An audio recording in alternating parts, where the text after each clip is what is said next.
Welcome back to the Pain Game YouTube channel, and it's time for the prediction for the Riyadh Season Wembley Edition main event. Anthony Joshua versus Daniel Dubois. And before I get started, if you want to buy the pay-per-view, please use our link. It's in the description below with DAZN. Not only do you get a good quality stream, unlike a lot of these dodgy streams some of you might be using online where you've got to close 10 adverts. Oh crap, the stream's just gone down before the main event. I've missed the fucking fight. You've actually got a guaranteed good stream with DAZN. Shout out to them, and also you're helping us make more content on the Pain Game. Appreciate every one of you who does that. And don't forget, we will be live on the Pain Game during this event from Wembley. Anthony Joshua main event. It's a dream come true for me, this. And one of the reasons I love this fight is both dudes hit hard, and whenever you've got a main event like that, it's the level of unpredictability about it, because I can do all this analysis, yeah, and one of this lot can hit the other guy really hard, shut the lights off, and none of that mattered. But that's the beauty of heavyweight boxing, and I fucking love this fight. There's a lot on the line for this fight, right? Anthony Joshua could become a 3-time heavyweight champion of the world. Not only that, but then sets up fights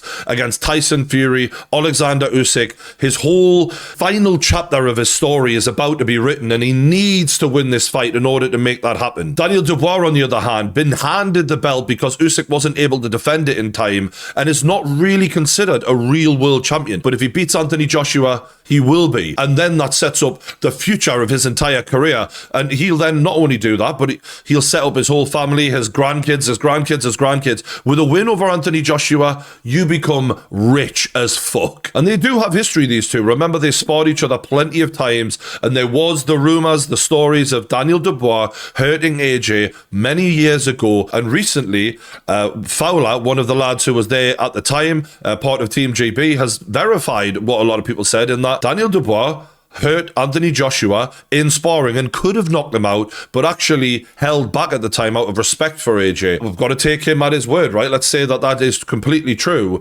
That will help Daniel Dubois a lot coming into this fight, because I feel like a lot of fighters, aside from Usyk, have a level of intimidation around Anthony Joshua, right? We've seen him knock so many fighters out. He's a big night fighter, right? He's used to Wembley. He's used to the stadiums. But when you can go into that event knowing, I've hurt this guy before, I've seen him hurt from one of my punches landing on his temple, that will only help the confidence of Dubois, and it could really play a massive role in this fight in how he approaches it. He won't be as fearful, he won't be as intimidated, and therefore when he goes and commits with these punches, it will be full commitment, no holding back. And that's how you get a knockout, right? So it will give him a better chance. And another thing that could help Daniel Dubois, in my opinion, is to use those rough house tactics he used in his last fight against Hrgovic. I had a cameraman at ringside, and we could really see when we watch the footage back just how brutal Dubois gets in those clinch moments where he had him up against the corner, he's sticking the nut on his chin. He was doing a lot of illegal shit, yeah, but you gotta fucking do what you can. And in this fight against a cold, calculated Anthony Joshua, who is at his most devastating when the fight is in a controlled situation and it's my punch versus your punch, you want to do that to him. You want to ruffle those feathers. You want AJ not thinking in a calculated way. You want him getting frustrated and angry and off his game, and that is something Daniel Dubois needs to do if he's in order to get the win. And when I'm looking at Daniel Dubois' best qualities as a heavyweight, especially when you're comparing him to AJ, I look at his stamina. I think he's got, for the size of him and how muscular he is, he's got fantastic output. And from memory, Daniel Dubois landed more punches on Big Baby Miller in the 10-round fight that he had with him than Anthony Joshua has landed on his opponents in all of his 12-round fights. Now, I know you can pick that apart and say, well, Big Baby Miller doesn't move a lot, he's very hittable, and Anthony Joshua has been in there with the likes of Parker and Usyk who do move, but equally, it was a hell of an output, and it was impressive. And he actually upped the level in the final round to get the stoppage on Big Baby Miller, you know? He wasn't just content to win the decision. So it really impressed me, that fight. And look, part of the reason he's able to push the pace as hard as he can, Dubois, is he's young. He's only just turned 27 years old. AJ's 34. And, you know, that isn't a huge age gap, but still, when you're looking at the way Daniel Dubois wants to win this fight, making it a battle battle of endurance. That age could then really be an advantage of his in that he is the younger guy, he is very, very fit, and he's able to push his body to places that AJ might not be able to at his age now. And I'm not saying AJ is not a great athlete, bloody hell, he's so gifted, but just in this direction, Dubois, I feel like, might have an advantage. And the counterpoint to that, obviously, is that AJ might not be the younger guy, but he is the more experienced guy, and that could really be the key in this fight. You know, AJ has been in there with so many different styles now, and all right, he didn't beat Usyk, but he went 24 fucking rounds with him, and he didn't get finished the way Dubois did. He is a sophisticated heavyweight, a beast with a brain. You look at the way he's fighting now, he's fighting more intelligently than he ever has in his career. He's judging range really well, he is feinting his opponents and forcing mistakes, and he is punishing those mistakes very quickly. He is figuring out his opponents insanely quickly, better than he ever has done at any point in his career. And Eddie Hearn has recently been suggesting that Daniel Dubois may essentially shit the bed a bit because of Wembley, you know, 96,000. It's just going to be too big of a stage for him, whereas AJ is at home on the big stage. And I actually disagree with Eddie on this one. It's not that I don't understand where he's coming from, but I don't think that Dubois is an overthinker. I think AJ is a bit of an overthinker, ironically, but we'll get onto that. I think Dubois is an underthinker. I don't think the pressure and the magnitude of the moment is really what's going to cause him problems. I think it's him not being as quick of a thinker as Anthony Joshua is. When I was watching back that ringside footage of the Hrgovic win for Dubois, one thing you did realise was that the aggro and the stress his coaches were under, because he was making mistakes early on. As I've said in previous videos, he's been getting caught with that right hand, and they are screaming at him, and they're almost controlling him like a remote control PlayStation controller, because Dubois just was not making the adjustments quick enough. He wasn't thinking quickly enough independently to recognise the danger he was in, and he needed a lot of tutelage during the fight. And look, every fighter needs a bit of instruction, but this was a lot, right? And when I was listening to the things they were saying, it wasn't complicated things. It was very much boxing fundamentals, like, why are you not keeping that hand up to block that shot that keeps hitting you and tagging you over and over again? Why are you not setting up, you know, your strong punch with a double jab? It was stuff that he shouldn't have needed as much instruction on. You could hear the stress in their voices. Now, if you're in there with an Anthony Joshua, who can also hear your coaches, because he's speaking the same language as you, right? Sometimes you have different languages as fighters, and he'll recognize the mistakes you're making as well just by his eyes, because he's a very smart heavyweight. Will you be able to listen to your coach tell you what to do and put right in time before AJ's gotten to you? That literal second could be all that Anthony Joshua needs. Dubois needs to make sure that he is thinking as quickly and as greatly as he ever has in his entire life, because the consequences, if you don't, will be disastrous. And when I look at the footwork of these two, Dubois actually moves quite well, in my opinion, especially for the size of him, but it's just, he doesn't always remember to do so. So there'll be times where he's just sort of stood there and then, oh shit, I better fucking move, yeah? Whereas AJ is a lot more aware of when to move. And when he does it with a bit of grace about him. He's very naturally coordinated, Anthony Joshua. He's probably a good dancer. Whereas Dubois is just a little bit more clunky, a little bit more square on sometimes, a little bit not as positionally sound as the way Anthony Joshua is right now. And the balance that AJ has in the way he leans back at the waist and just is so perfectly positioned just between defense and attack so that he can switch between the two at any moment. And that is why when you see him when Wallen did try and throw, or Ngannou did do something, he was so aware of where they were that he was perfect out of range and then back in to punish them for that mistake. Daniel Dubois, it doesn't really have that ability. It's a little bit over his front foot sometimes. It's a bit more clumsy. And him switching between defense and attack takes a lot longer, in my opinion. And using that footwork and balance is how AJ can keep this fight at his range, and that's how he can win this fight. You don't want to end up in a war like Hrgovic did, where it's just who the fuck wants it more and the skill level's gone down and it's a battle of endurance and just slugging away at each other. Who can punch more? With AJ, he wants it to be very much at distance. You have a shot, I have a shot, you have a shot, I have a shot, because that way he's going to be able to make you miss and make you pay. And that is how I think he wants to win this fight. In terms of speed and power, I do give Anthony Joshua a slight edge for me. I think that one-shot power of AJ is more than Dubois has. However, after the first few rounds, if AJ has thrown a few of those right hands and he hasn't got the job done by then, and it's possible he will, and Dubois still there, and it does start becoming a bit more laboured and you get a bit lethargic, we have seen AJ need to take a few rounds off just to recover. And I don't mean do nothing, but, you know, not expending that heavy level of energy when you're going for the knockout blow. And at that point, those levels of speed and power could become a lot more comparable, because I don't think Dubois is that far off him. And with that stamina, he can maintain his power right the way throughout the fight. And look, if anyone's debating who has the more dangerous punches in the comments, what I would say is, look at how Alexander Usyk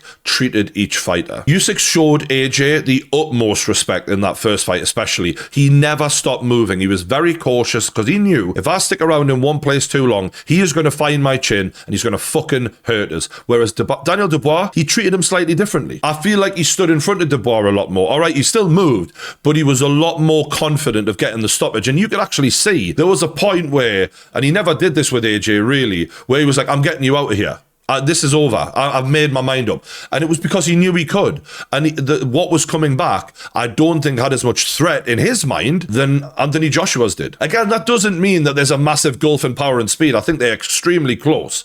It's just, I would give the edge to AJ. And look, I am a bit worried that I'm getting a little too carried away with AJ's last two fights versus Dubois' last two fights, because AJ in those two against Wallen and Ngannou, he looked so perfect. He was punch perfect. His positioning, the shots he picked, the way he unlocked the defense of both men, it was amazing. But when you look at what was coming back at him from Wallen and Ngannou, it wasn't what Daniel Dubois had coming back at him in his two last fights. Big Baby Miller, in my opinion, although the judges didn't give him it, has just legitimately beaten Andy Ruiz. That was a good, solid performance and a good win from him. All right, he'd lost a bit more weight, but still, got to give him credit. He's a solid fighter at that way. And then Hrgovic was very highly ranked and expected to beat Dubois by a lot of people. And there was a lot coming his way, Dubois. And he had to overcome it, and he did overcome it. So there was a lot of resistance in both of those fights for Dubois to put up with. For Anthony Joshua, the lack of power in Otto Wallen meant he was no threat whatsoever from the fucking first round. It was actually a bit pathetic. You know, honestly, it was such a mismatch for the level that we thought it was going to be. Because Wallen had given Fury a hard time, we expected it to be a challenge. Same story with Ngannou, if I'm honest. Fuck me. Because of his performance with Fury, I expected big things. But you know what? Despite Ngannou's ability as an athlete,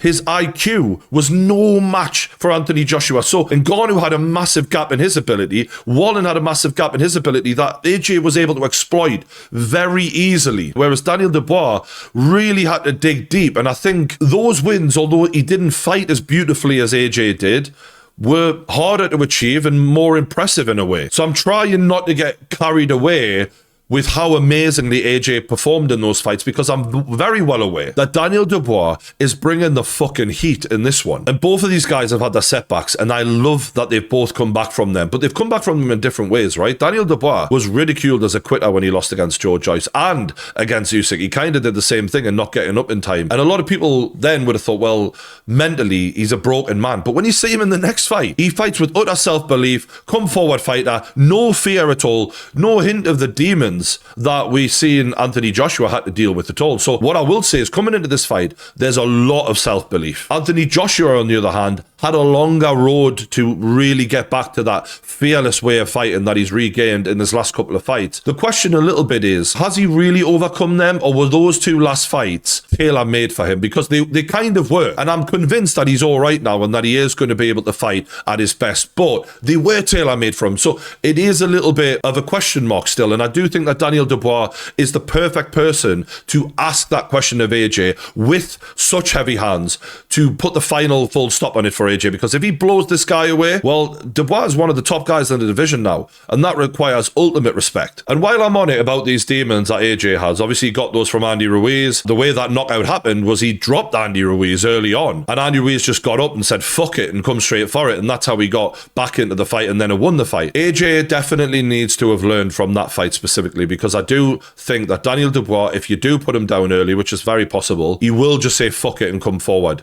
And he has got power, and AJ is going to need to be really clever in that scenario if that happens. I think the pace of this fight is actually going to tell us a lot from the get-go, because Daniel Dubois needs to get into AJ immediately and really start working that gas tank and try and tire him out, right? And while he's doing that, he's at risk of being knocked out. So I'm literally saying, as long as this fight is ongoing, because Daniel could go at any minute because AJ has that level of power. But while the fight's going, if Daniel can keep that pressure on and keep it as intense as humanly possible, that's the fight that he wants to fight to to make it less about skill, less about boxing IQ, and more about endurance and more about who wants it more. The slower this fight is, the more about skill and calculated punching it is, then that's AJ's fight all day, in my opinion. Dubois has to get into him immediately and run the risk of being knocked out. And that is why this is such a fucking fun fight. Now, the problem for me with what Daniel Dubois needs to do to win this fight is his defense. It's not good. It's terrible, in fact, sometimes. It's fucking bad. His hands are like, you know, you can fucking drive a taxi through there. You've obviously got the lack of head movement, the lack of awareness of foot positioning and where to be and when to be there. He does get caught. That right hand was landing time and time again for Hrgovic. You just can't close gaps